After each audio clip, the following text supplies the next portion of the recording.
Bonsoir à tous, ravi de vous retrouver pour édition spéciale en direct sur Al24 News. Ce soir, au cœur du débat, la crise diplomatique entre Alger et Madrid qui semble s'aggraver de plus en plus depuis le revirement de la position de l'Espagne sur le Sahara occidental annoncé en mars dernier. La relation entre les deux pays n'a eu de cesse de se détériorer. Ammar Bellani, l'envoyé spécial chargé de la question du Sahara occidental et du Maghreb au ministère des Affaires étrangères, parle même d'une confiance sérieusement abîmée. C'est loin d'être un nuage d'automne qui va se dissiper rapidement, dira Bellani. Le temps, lui en tout cas, a donné raison. Cette brouille risque-t-elle d'altérer le caractère stratégique des relations bilatérales? On verra tout ça avec nos invités ce soir. D'abord, monsieur Saïd Laiachi, président du comité algérien de solidarité avec le peuple sahraoui. Bonsoir. Salam. Depuis Paris, on aura avec nous Madame Khadija Mohsin Finan, qui est politologue spécialiste du Maghreb et des questions méditerranéennes, et l'expert en économie, Mustafa Mekidej, est également notre invité. Bonsoir, Monsieur Mekidej. Bonsoir. On va commencer justement avec vous, Monsieur Mekidej. Je vais commencer avec ce dernier épisode de cette brouille diplomatique. L'Algérie, grand fournisseur de gaz à l'Espagne, avertit pas question de faire livrer au Maroc le gaz algérien sous peine de fermeture du robinet de son gazoduc vers l'Espagne. Expliquez-nous, Monsieur Mekidej, ce que stipule cet accord entre Alger et Madrid en matière d'approvisionnement en gaz. Moi, je crois que c'est comme vous devez le savoir, le contrat qui nous lie avec l'Espagne est un contrat d'approvisionnement gazier qui est encadré du point de vue juridique par un contrat commercial et qui est lui-même lié à un certain nombre de dispositions avec le fait que nous soyons que nous avons adhéré également au libre-échange avec l'Union européenne. Ceci indique de façon très claire qu'il y a une clause de destination, qui est une clause contractuelle, qui indique que le gaz livré, donc pas seulement à l'Espagne, donc à l'ensemble de nos clients européens, des clients de la Sonatrach européen, ne doit pas sortir, si vous voulez, de la zone européenne, de l'Union européenne. Donc en clair, l'Espagne ne peut pas faire ce qu'elle veut du gaz algérien. Tout à fait. Elle peut le consommer. Donc elle peut éventuellement, le cas échéant, si vous voulez, élargir au marché de l'Union européenne, mais pas du tout à un pays tiers. Ceci équivaudrait à une rupture unilatérale de contrat de sa part et donc rendrait, si vous voulez, ce contrat nul. Et donc, avec ce que cela entraîne comme non seulement arrêt des exportations algériennes, mais également des sanctions et qui seraient subséquentes ou conséquentes à cette rupture unilatérale de leur part du contrat, parce que et c'est pour ça qu'elle a l'obligation de la preuve que les quantités de gaz livrées par l'Algérie sont effectivement consommées sur le sol espagnol ou de façon plus large sur le sol de l'Union européenne. Il n'y a pas de débat, il n'y a pas de discussion. Les clauses contractuelles sont très claires là-dessus, depuis d'ailleurs des décennies, c'est pas nouveau. Pourtant, le président Abdelmadjid Tebboune a rassuré, s'est voulu rassurant. Il a apaisé les craintes espagnoles quant à la fourniture de gaz. Il a assuré que l'Algérie ne renoncera pas à ses engagements, quelles que soient les circonstances. Comment analyser cette déclaration? Tout à fait. Donc c'est compatible. C'est pas nouveau. L'Algérie est un opérateur, un exportateur de gaz naturel depuis des décennies. Il a construit sa crédibilité sur le long terme. Et lorsque un contrat est signé, la signature algérienne est connue au plan international et elle honore l'ensemble de ses engagements, sous réserve évidemment que le partenaire pour sa part, honore également les obligations auxquelles il est tenu par ce contrat. Donc c'est une opération commerciale qui est encadrée du point de vue juridique et qui ne souffre d'aucune ambiguïté sur le terrain sur lequel s'est placée l'Algérie en disant que pas une molécule de gaz algérien ne saurait être livrée à une partie tierce. Et c'est clair que de ce point de vue-là, on reste, si vous voulez, dans les engagements qu'a pris l'Algérie sur le plan contractuel et qu'elle honore, et que si donc il y a donc une position qui indique ou des éléments qui indiquent qu'il y a donc une partie du gaz qui est livré à l'Espagne qui est livré à une partie tierce, il est évident que automatiquement les clauses de suspension de ce contrat sont mises en œuvre, et de la faute et de la partie espagnole dans ce cas. Oui. Madrid a en tout cas assuré avoir pris note de la situation et qu'Alger a été informé depuis des mois de cet accord. Oui, il ne suffit pas d'informer. Oui. Il faut qu'elle nous donne la preuve. Oui. Donc, va-t-elle respecter cet engagement, à votre avis, Monsieur Mekidesh? Elle a l'obligation de respecter si elle veut continuer à émarger à ce contrat qu'elle a signé avec l'Algérie en matière de livraison de gaz naturel. Car pour l'Algérie, il n'y a aucun problème si vous voulez, de renvoyer ces quantités sur d'autres clients à partir du hub de Hassermal. Donc, nous n'avons aucun problème là-dessus. Et donc, l'Espagne doit être extrêmement attentive à ce qui est dit et à l'exécution stricte des clauses du contrat, et notamment de la clause de destination qui est extrêmement claire sur ce sujet. Monsieur Layeche, je me retourne vers vous. En tant qu'observateur, est-ce que vous pensez que l'Algérie a pris, on va dire, la bonne décision? Je crois que ça ne fait aucun doute. Rappelons-nous les propos du président de la République. M. Tebboune a très clairement fait le distinguo entre l'État espagnol, demeurant respectable et honorable, le peuple espagnol avec lequel nous avons des relations très anciennes, et le gouvernement espagnol dont le chef du gouvernement a pris une décision tout à fait irresponsable, a commis un réel dérapage dans sa volte-face en faveur du Maroc, en commettant une autre trahison vis-à-vis du peuple sahraoui.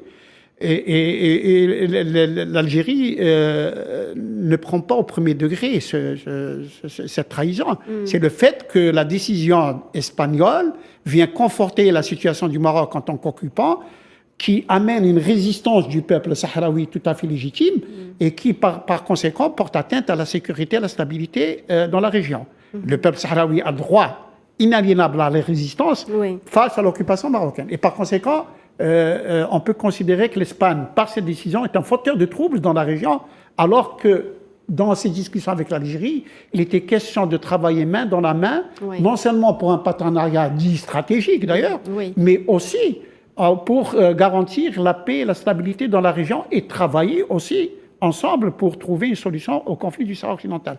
Ce que n'a pas fait les chefs du gouvernement espagnol. Je reviens aux propos du président de la République qui a fait le distinguo entre ce gouvernement et son chef, le gouvernement d'ailleurs, il faut peut-être ne pas inclure les autres membres du gouvernement autres que les ministres socialistes, mais le chef du gouvernement et les ministres socialistes qui ont pris cette décision et le reste de la classe politique et le peuple espagnol, et le président de la République n'a pas voulu pénaliser le peuple espagnol. L'État espagnol. Et par conséquent, par contre, je souscris totalement à ce que vient de dire le professeur Mekidesh. L'Algérie est en droit demain, considérant les clauses contractuelles qu'il y a dans le contrat, et si l'Espagne s'entête à vouloir réorienter la livraison de gaz autre que vers l'Espagne et les pays européens, l'Algérie est en droit de dénoncer le contrat et à ce moment-là, elle-même de trouver d'autres clients pour son gaz. Monsieur Mekidesh, on a parlé justement, l'Espagne est un partenaire stratégique pour l'Algérie et vice-versa. Donc il y a ce caractère stratégique entre les deux pays. Est-ce qu'il pourrait être altéré à cause de cette brouille diplomatique ? C'est pas une brouille, elle provient pas de la partie algérienne. Dans ce cas d'espèce, il s'agit d'un contrat dont les clauses sont extrêmement claires et qu'il va falloir voir avec beaucoup d'attention qu'elle ne soit pas déviée ou qu'elle ne soit pas contrariée par exemple une intention de livrer du gaz naturel donc qui provient si vous voulez, de ce contrat à une partie tierce. Et c'est la clause de destination. C'est comme ça que les contrats sont faits. D'ailleurs, pas seulement avec pas seulement avec l'Espagne, mais avec l'Italie, avec la Belgique, avec la France, avec l'Angleterre. Donc ce sont des conditions qui sont acceptées par les parties au contrat, c'est-à-dire le fournisseur de gaz et puis le client. Donc il doit absolument donc se conformer à cette clause de destination et il doit en apporter également la preuve si elle est demandée par la partie contractante qui est l'Algérie. Et donc les choses sont claires. Et ce n'est pas là. Donc nous avons eu dans le passé lorsque l'Algérie a commencé à livrer d'abord du gaz naturel liquéfié avant la construction des gazoducs Maghreb-Europe et du deuxième gazoduc. Donc elle livrait du GNL et donc c'est un ancien client avec lequel il y a eu dans le passé, si vous voulez, des positions sur la question des prix, etc. Et même à un moment donné... Justement, vous parlez de prix, Monsieur Mekidesh. À quoi peut-on s'attendre actuellement ? Il est prévu, on le sait, la révision de ce contrat entre l'Algérie et l'Espagne. Ah, tout à fait. L'Algérie peut jouer sa carte, oui. Vous faites bien d'aborder la question des prix parce que, et je voudrais à ce propos rappeler un peu des éléments d'histoire économique récente dans le domaine de l'énergie. Ce n'est pas l'Algérie qui a remis en cause les contrats à long terme de gaz, qui fait en sorte que les prix, si vous voulez, que les prix du gaz étaient, si vous voulez, garantis avec une clause, si vous voulez, d'indexation, qui est une clause d'indexation sur le pétrole brut, et qui permettait, si vous voulez, d'assurer, si vous voulez, donc une stabilité et une sérénité dans les relations à long terme dans les opérations commerciales de vente de gaz naturel. C'est la partie européenne et l'Union européenne, pour ne pas la citer, qui a remis en cause, si vous voulez, ces contrats à long terme pour aller vers les forces du marché, par les marchés spot, c'est-à-dire, donc elle considérait qu'à un moment donné, qu'il fallait laisser les forces du marché opérer.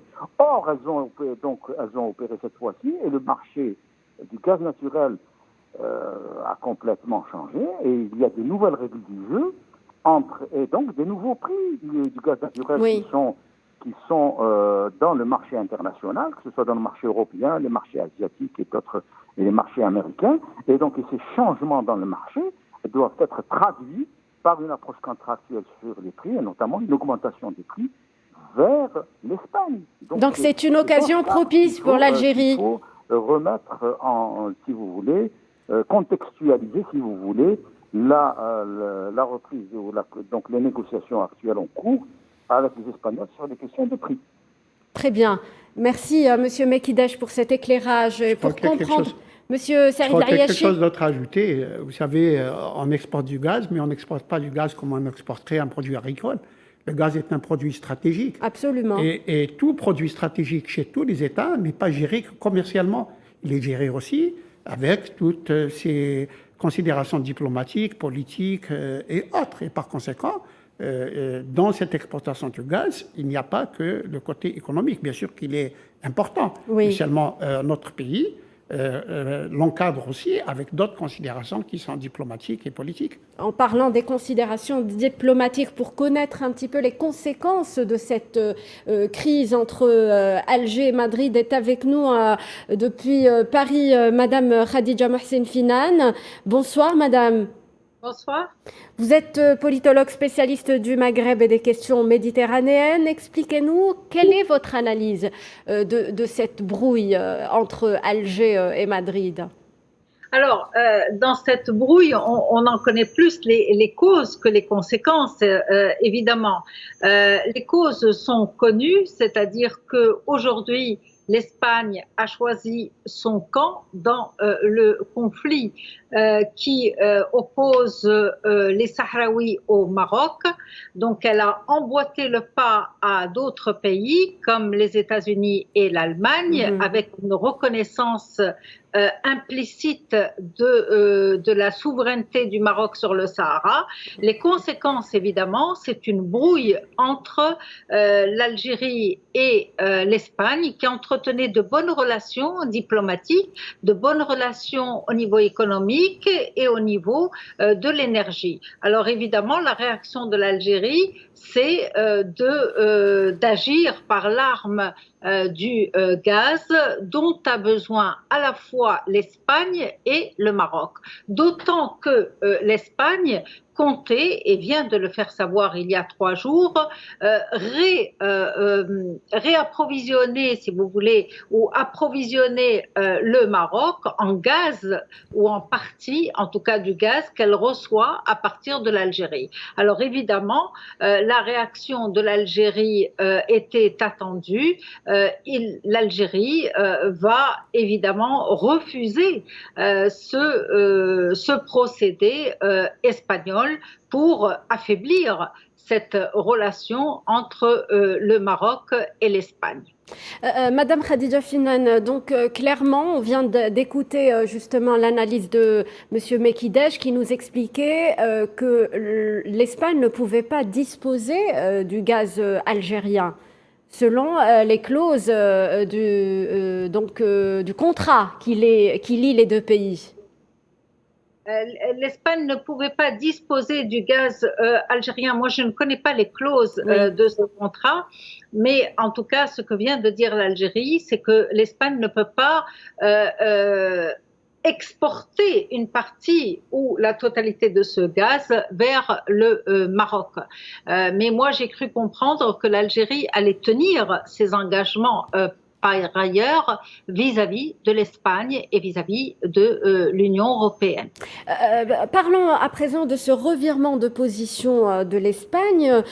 Donc Pedro Sánchez parle de conformité à la légalité internationale. Qu'en pensez-vous, Madame Finan, sur ce point ? Non, je pense que nous sommes dans le contournement de la légalité internationale parce que le règlement du conflit du Sahara occidental a été confié aux Nations Unies en 1991. Donc, effectivement, trouver des moyens de contournement par des pays de manière bilatérale avec l'Allemagne, avec les États-Unis et avec l'Espagne aujourd'hui, nous sommes dans le contournement du procédé qui a été mis en place en 1991. Donc Pedro Sánchez n'a pas raison de dire que nous sommes dans le respect de la légalité internationale. La légalité internationale veut que nous passions par les Nations Unies pour régler ce conflit qui est encore non réglé aux yeux des Nations Unies. Madame Khadija Finan, est-ce qu'on est clairement dans une politique de troc ? Est-ce qu'on peut comparer ce qu'a fait le gouvernement Pedro Sánchez avec ce qu'a fait l'administration Trump sur le Sahara occidental ? Non, ce n'est pas exactement pareil. C'est un revirement de cap ou de stratégie de la part de l'Espagne qui a toujours voulu rester neutre, d'autant qu'il s'agit de l'ancienne puissance occupante du Sahara occidental de 1884 à 1975-76. Donc ce revirement est important parce qu'aucun gouvernement n'avait fait de telles déclarations. Oui. Mais je souligne qu'avant les déclarations de Pedro Sánchez, il y avait aussi un rapprochement entre le Maroc et l'Espagne qui est passé notamment par le roi Philippe qui avait dit qu'il voulait construire des relations nouvelles et solides avec Rabat. Donc très clairement, Madrid a choisi son camp et a considéré que le Maroc était important pour lui. C'est son premier partenaire économique et la pression qui était faite par le Maroc sur l'Espagne au niveau des flux d'immigrés notamment était devenue absolument très importante. Donc l'Algérie est un partenaire stratégique pour l'Espagne et malgré cela, donc, il a choisi le camp marocain, M. Saïd El Ayachi. Alors laissez-moi avec votre permission apporter quelques précisions d'abord très importantes. Prenons d'abord le décret de Trump, le décret scélérat de Trump qui reconnaît la souveraineté du Maroc sur le Sahara. Nous avons vu que l'administration Biden ne le prend pas en ligne de compte, puisque c'est l'administration Biden qui fait pression sur le secrétaire général des Nations Unies pour dynamiser les négociations entre les deux partenaires. Par conséquent, c'est un décret qui est mis au placard pour le moment, sans qu'il soit... Je vois Madame Khadija Finan qui fait... Ça ne fait rien, elle ne me répond. Madame Khadija Finan, vous voulez intervenir? Non, je termine. Allez-y, monsieur. Je termine, si vous voulez. Monsieur Saïd. Alors, nous avons bien compris, et je pense toute la communauté diplomatique aussi, que l'administration Biden a contourné le décret de Trump. Oui. Officiellement, il y a toujours cette reconnaissance, mais qui n'est pas applicable sur le terrain et qui n'est pas appliquée, parce qu'elle détruirait fondamentalement le droit international. Oui. Voilà ce qui retient un peu l'administration Biden. Allez-y. Deuxièmement, l'histoire de l'Allemagne. L'histoire de l'Allemagne, ce n'est pas le gouvernement allemand, ce n'est pas le chancelier qui a fait quelques déclarations que ce soit en faveur de l'autonomie du Maroc, c'est le président de la fédération de la République fédérale d'Allemagne, M. Steinmeier, qui lui-même est un socialiste, et on voit ici quelle est la connexion des socialistes français, allemands, espagnols, et qui a adressé une lettre au Maroc laissant entendre qu'il serait possible. Ce n'est pas l'Allemagne, ce n'est pas le gouvernement allemand qui a reconnu. Bien entendu, bien au contraire, l'Allemagne travaille pour que ce soit les efforts des Nations Unies et le Conseil de sécurité qui trouvent la solution, et non pas imposer un truc. Remettre un petit peu la situation aux mains des Nations Unies. Quant à la livraison du gaz, oui, l'Algérie, et encore une fois, le président de la République l'a bien spécifié officiellement, nous allons continuer de livrer le gaz à l'Espagne. Mais l'Espagne est avertie qu'elle ne doit pas réorienter, encore une fois, le gaz qu'on lui livre hors de l'Union européenne. Si tel serait le cas, l'Algérie serait en droit de considérer que l'Espagne ne respecte pas les clauses contractuelles qu'il y a entre l'Espagne et l'Algérie, et par conséquent, on peut fermer le robinet de gaz et vendre notre gaz ailleurs. Madame Khadija Finan, Mohsin Finan, vous voulez intervenir, vous voulez apporter des précisions. On l'a compris, oui, Madrid préfère être en froid avec Alger qu'avec Rabat. Moi, je pense que aujourd'hui, Madrid donne des signes dans ce sens et l'Espagne a choisi son camp. C'est comme ça que je le lis. Maintenant, est-ce que ce sont les socialistes qui ont opté pour ce choix ou est-ce qu'il s'agit du choix des États? Moi, je pense qu'il s'agit du choix des États, mais comme ils sont engagés sur le plan international et que le dossier est confié aux Nations Unies, ils ne peuvent pas le dire très clairement. Mais pour moi, il s'agit réellement, que ce soit pour l'Allemagne ou que ce soit pour l'Espagne, d'un choix très clair, puisque dans les deux cas, ils disent que l'autonomie est le meilleur moyen de clore ce conflit. Donc effectivement, c'est un revirement pour chacun de ces deux pays. Alors, on peut discuter des raisons de ce revirement, mais le revirement, il est réel. Moi, c'est ainsi que je le lis et je pense que je ne suis pas la seule à le lire et je ne pense pas qu'il y ait une entente entre socialistes sur ces questions. Il s'agit d'engagement d'État. De toute façon, que ce soit l'État ou le gouvernement le fait. Et là, je veux dire... Non.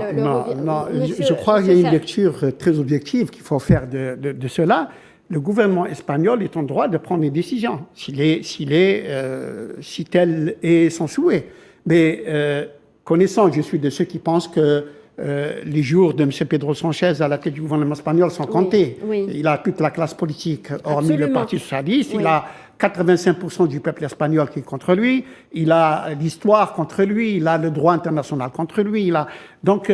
Et je prends le pari que le prochain gouvernement va réorienter la position de l'Espagne, qui était une position d'équilibre, qui était même dans l'intérêt de l'État espagnol, en ce sens que l'Espagne, d'abord de par ses responsabilités historiques et juridiques même, puisqu'elle est toujours la puissance administrante du Sahara occidental, l'Espagne se doit d'avoir cette position d'équilibre que M. Pedro Sánchez a rompue Et il a placé l'Espagne dans une situation très inconfortable sur le plan Et donc, non, c'est pas la position de l'État espagnol, c'est la position du gouvernement espagnol. Et M. Pedro Sanchez, qui probablement va connaître des lendemains très obscurs et très tourmentés, va céder la place à un gouvernement qui reviendra à plus d'honneur pour l'Espagne et à plus de réalisme politique pour l'intérêt de l'Espagne aussi.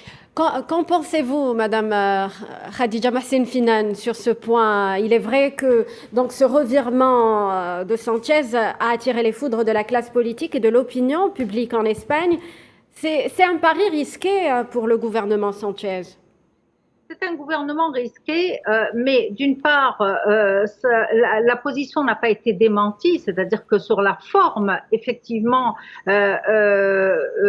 Sanchez a été isolé au niveau de la classe politique, mais sur le fond, personne n'est revenu sur ce choix. Et je pense la même chose pour l'administration Biden. L'administration Biden secoue le droit international, elle agite justement le droit international, mais Biden n'est pas du tout revenu, ni lui, ni Blinken, sur... On a parlé de contournement. Oui, il a parlé de contournement. On a parlé de contournement de l'arrêt de Trump. Si les États-Unis reconnaissent la souveraineté du Maroc sur l'océan oriental, pourquoi travaillerait-il pour le processus politique qui a été installé depuis 1991 et que les États-Unis encouragent pour aller vers des négociations entre les deux belligérants? Par conséquent, sinon la messe est dite, on reconnaît la souveraineté, le problème est réglé. Idem d'ailleurs pour... ce qu'on prétend être la position de l'Allemagne qui aurait, j'allais dire, appuyé la position du Maroc. Ce n'est pas le cas du tout. L'Allemagne travaille au sein du Conseil de sécurité pour ce qui est le processus politique doit être dynamisé entre les deux belligérants. Par conséquent, par exemple, le problème du gouvernement espagnol, demain un autre gouvernement peut venir. La classe politique, bien entendu, elle n'est pas en situation de gérer l'exécutif, mais elle a dit, aussi bien le Congrès, les sénateurs que les députés ont désavoué publiquement Sanchez pour sa décision, et par conséquent, demain, un chef du gouvernement qui peut venir et va rétablir la position de l'Espagne sur une position de neutralité positive, bien entendu qu'il aura l'assentiment de la classe politique espagnole et du peuple espagnol d'ailleurs, et personne ne trouvera à redire. Donc cela n'est j'allais dire, qu'un changement épisodique. Il faut pour ceux qui appuient le droit international, il faut le regretter, mais il peut être remis en cause à tout instant. Moustapha Mekidesh, l'expert en économie, est toujours là avec nous. Monsieur Moustapha Mekidesh, on voit clairement qu'il s'agit d'une colère qui n'est pas passagère entre Alger et Madrid. Oui, vous faites bien de le rappeler. D'autant plus que l'Algérie a fait, avant ce que vous appelez donc cette brouille ou cet incident, donc a fait beaucoup pour que l'approvisionnement de l'Espagne en quantité et en délai soit fait, y compris après la fermeture du GME. Je vous rappelle que l'Algérie, donc sur instruction du président de la République, donc a mis tout en œuvre pour que les quantités prévues contractuellement de 10 milliards de mètres cubes soient prises en charge dans le cadre du gazoduc Medgaz, avec donc les investissements supplémentaires qu'a fait la Sonatrach en termes de compression, de stations de compression, pour pouvoir rester, si vous voulez, dans les engagements du pays. Et je vous rappelle les visites du ministre des Affaires étrangères espagnol, de la ministre de la transition énergétique et de l'énergie qui est venue donc à Alger, et toutes les demandes qui ont été formulées à l'époque pour sécuriser l'approvisionnement de l'Espagne ont été non seulement acceptées par l'Algérie, mais mises en œuvre sur le terrain. Donc, et ça rend donc si vous voulez, donc le fait que l'Algérie tient ses engagements, mais en revanche, l'Algérie ne peut pas accepter qu'on remette en cause des clauses contractuelles, et que s'il y a rupture de ce contrat, ça viendra forcément de la partie espagnole qui aurait peut-être considéré que la clause de destination a été oubliée par l'Algérie. Du reste, ce n'est pas la première fois avec l'Espagne. Nous avons historiquement, si vous voulez, différents types. Lorsque nous avons eu la bataille du gaz qui a permis, si vous voulez, à l'Algérie, notamment sous l'impulsion de l'Algérie, si vous voulez, d'avoir du gaz qui est indexé au prix du pétrole. L'Espagne s'était opposée aux révisions des prix à la hausse de notre gaz, et je rappelle que feu Bled Abdeslam avait à l'époque pris une décision,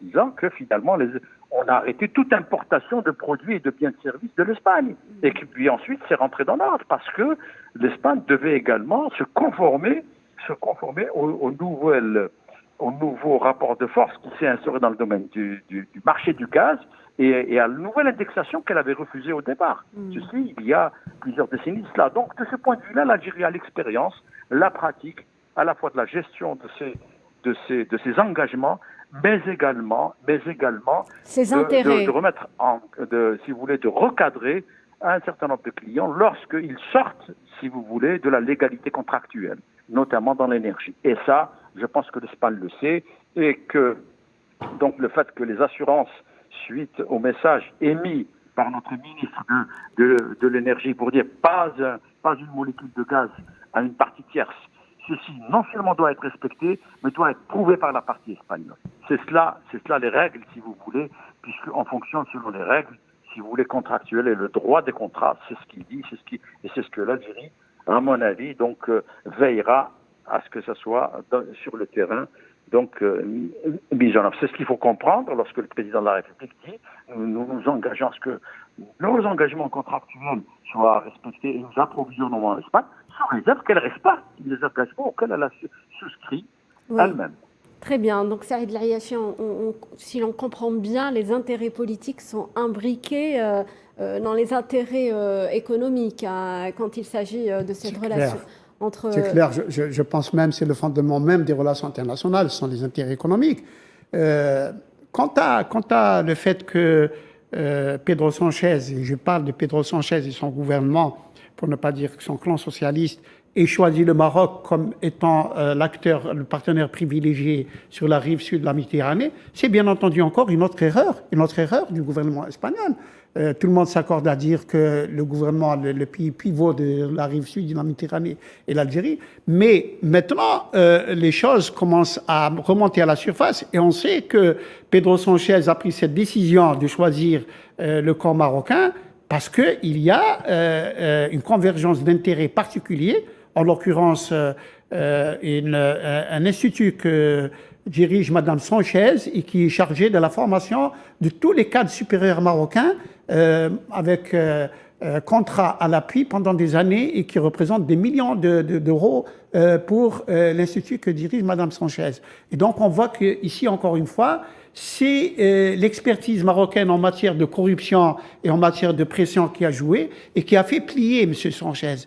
Non seulement les pressions qui sont connues à cause de l'immigration clandestine, etc., mais aussi des intérêts particuliers donc, de la famille Sanchez d'un côté, et aussi certaines des socialistes espagnols qui ont pignon sur rue au Maroc, et par conséquent, c'est cela qui a amené Pedro Sanchez à chanter au détriment de l'intérêt de l'État espagnol.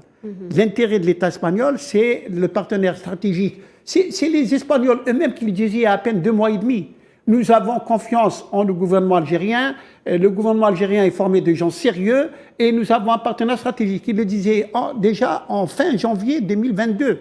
Et tout d'un coup, on change. Donc, c'est eux qui le disent. Madame Barcel Finan, pensez-vous que ce qui se passe actuellement avec Alger, cette brouille entre Alger et Madrid, met en péril, on va dire, l'avenir politique du gouvernement Sanchez? Je ne le pense pas. Je ne le pense pas sincèrement. Là, nous avons une divergence au niveau de la lecture. Moi, je pense que l'Espagne ne changera pas de cap.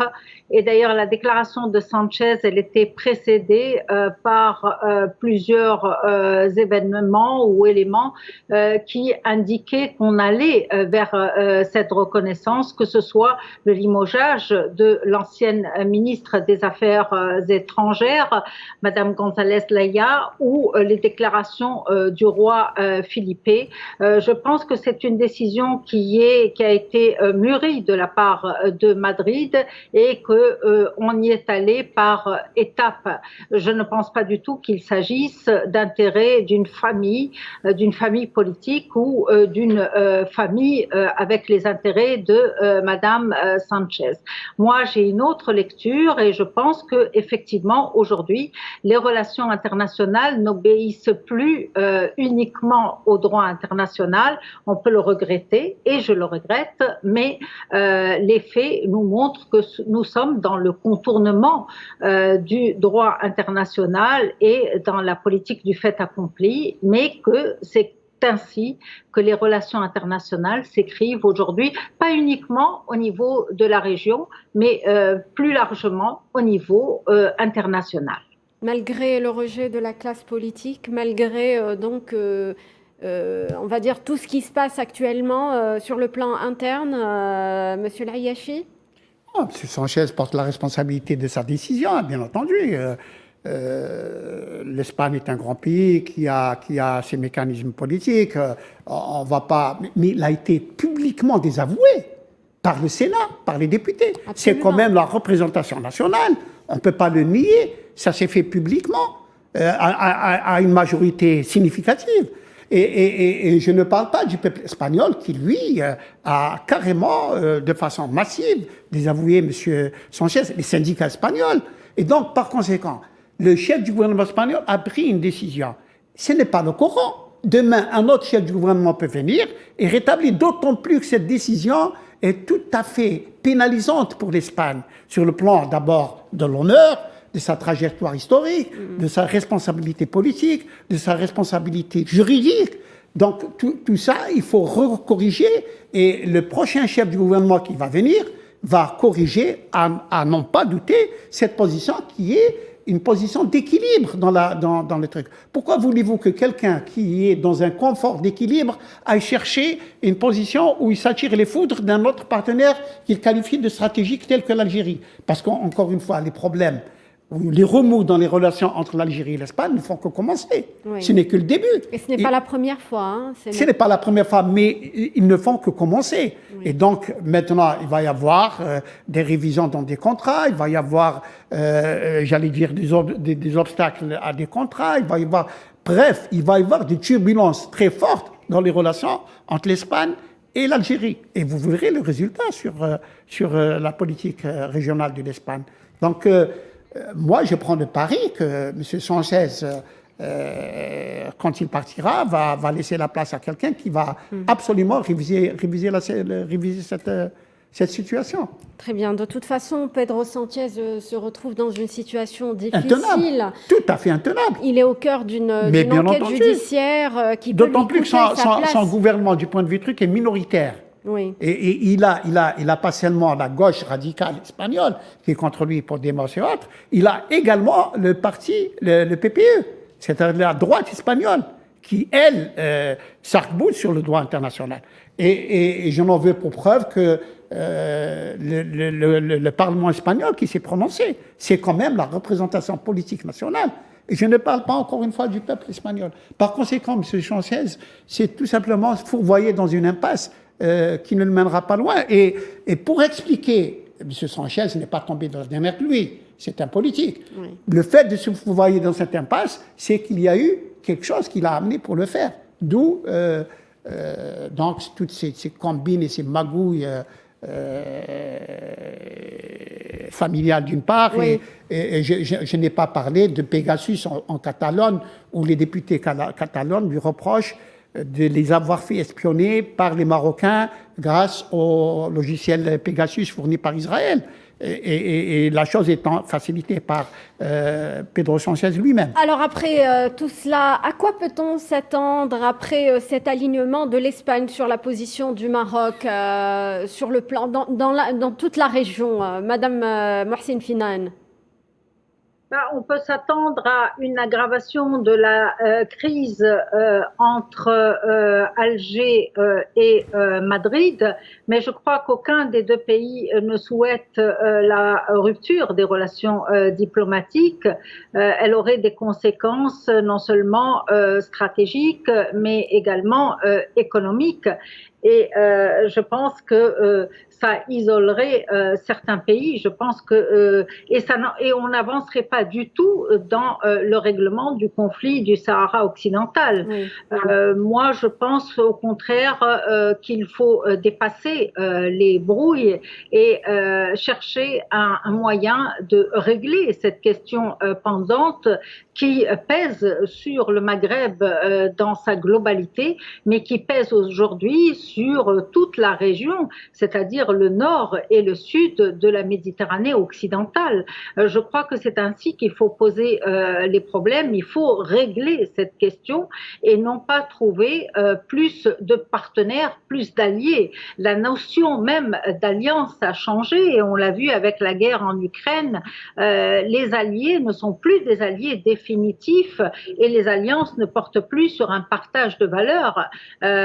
Donc aujourd'hui, on doit réviser notre manière de voir et se demander finalement en quoi consiste le non-règlement de cette question du Sahara occidental. Pourquoi est-ce que cette question n'est pas réglée?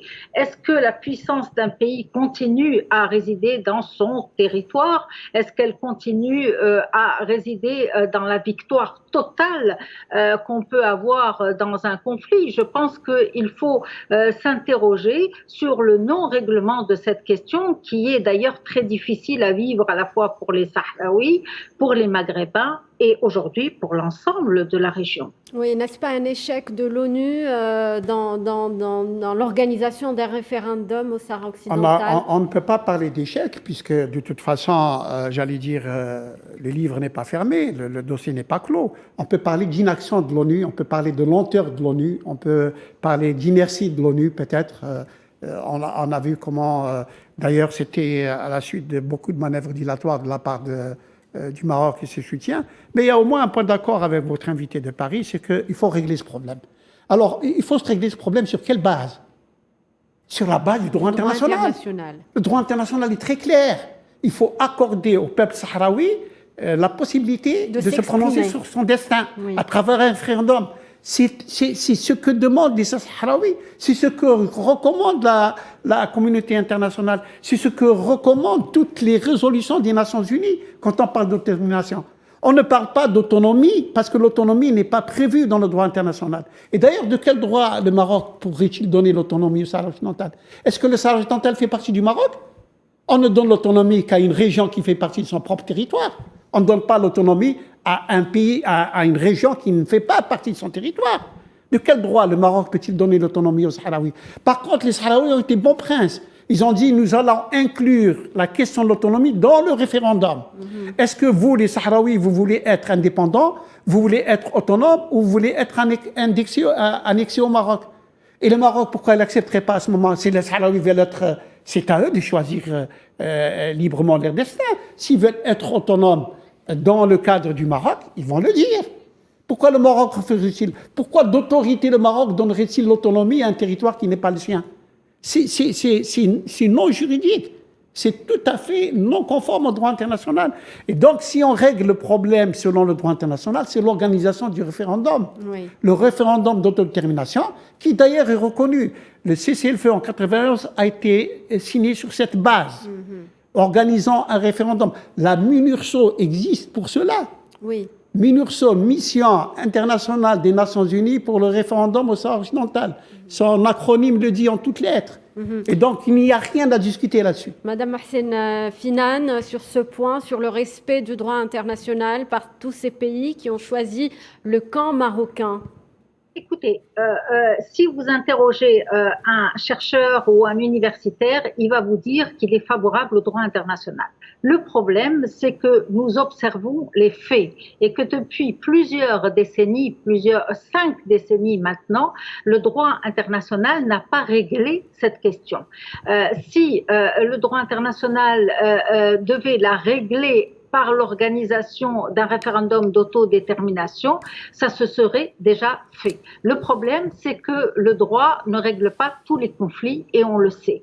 Donc on doit passer par des voies politiques et aujourd'hui, le conflit du Sahara occidental ne sera réglé que par une voie politique et que par la négociation. Je ne vois pas d'autre solution. On peut passer encore 5 décennies à dire que le droit veut qu'il y ait un référendum d'autodétermination. C'est une perte de temps pour les Sahraouis, c'est une perte de temps pour les Maghrébins et c'est une perte de temps pour tous, puisque de toute évidence, l'ONU a échoué à régler cette question du Sahara occidental.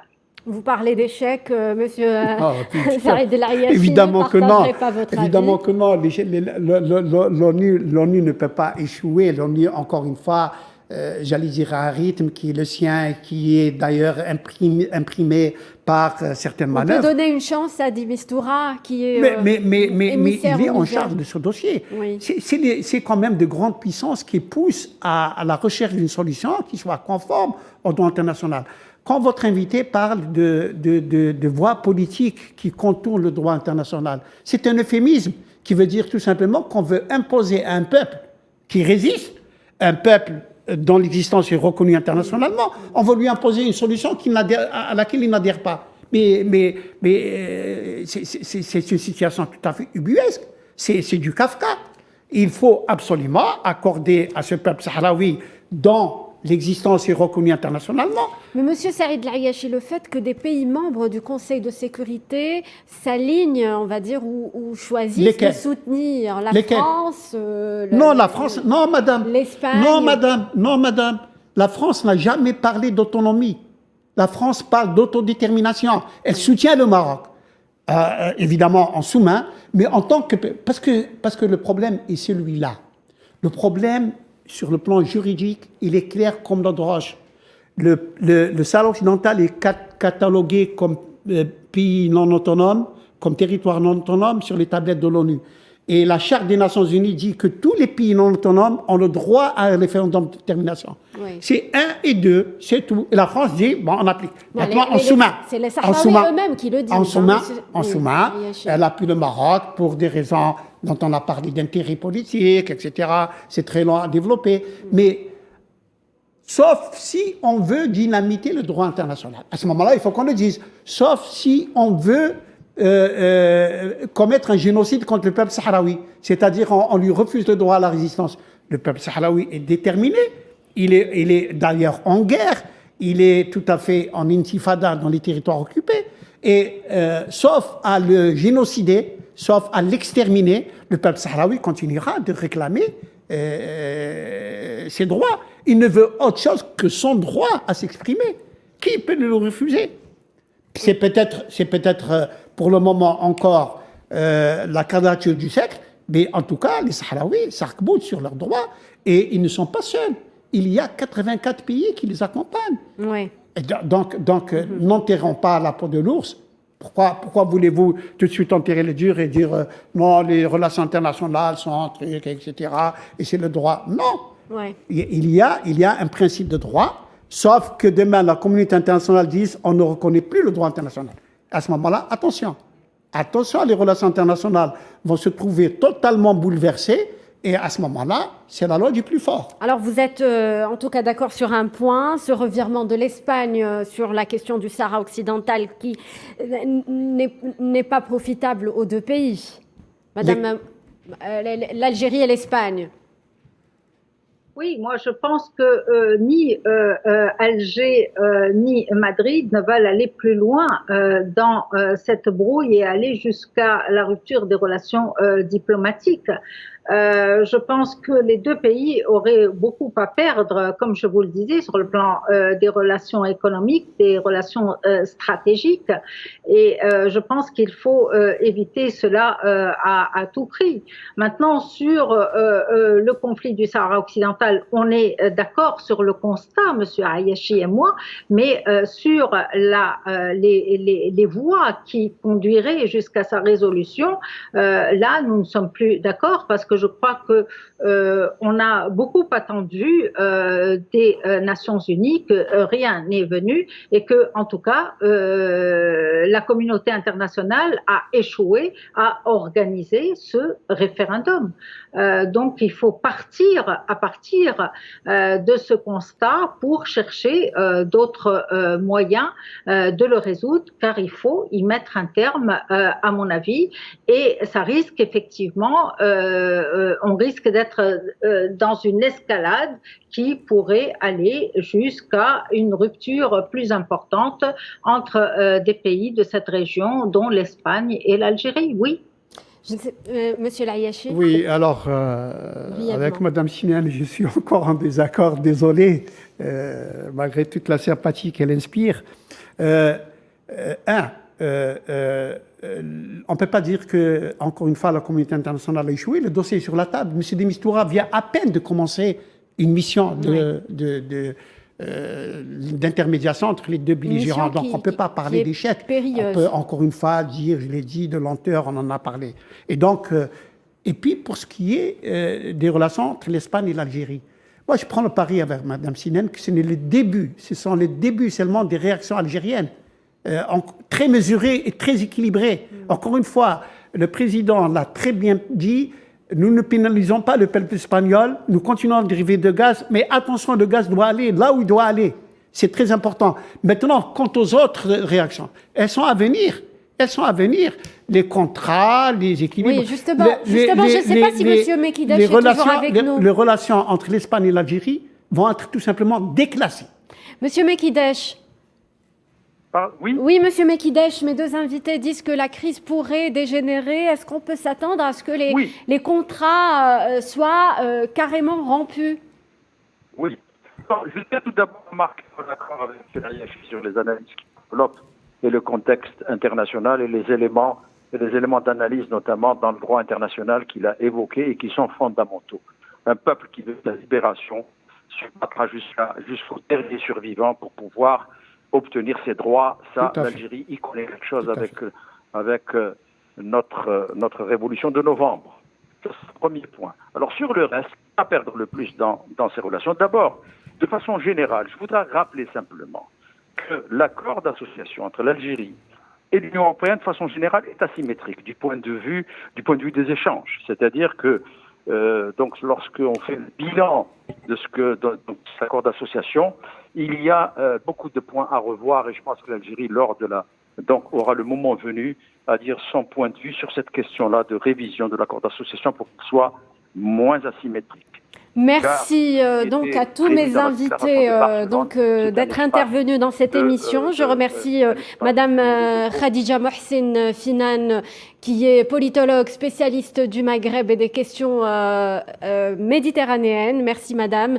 Merci à Monsieur Saïd El Ayachi, président du comité algérien de solidarité avec le peuple sahraoui, d'être venu. Et puis était également avec nous Monsieur Mustafa Mekidash, expert en économie. Merci pour cet éclairage, Monsieur Mekidash. Pardon ? Merci de nous avoir éclairé sur la question, Monsieur Mekidash. C'est la fin de édition spéciale. Merci de nous avoir suivis. Restez sur RAL 24 News. Très bonne soirée.